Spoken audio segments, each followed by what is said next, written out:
Olen Singapuris Rafael's Place pargis ja siin on olemas siis metroojaam. Ja tahan teile näidata seda, et kui kõrged tegelikult siin need pilvelõhkujad on. Siin on esimene.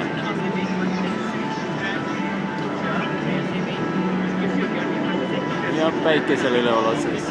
Siis on järgmine. Wow. Ja veel üks.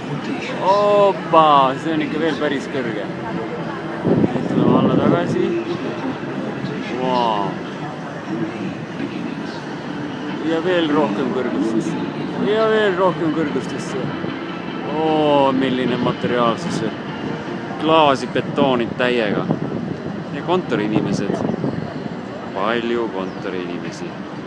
See on selline koht, kus saab võrrelda New Yorgiga, aga siin on palju puhtam, sõbralikum ja turvalisem.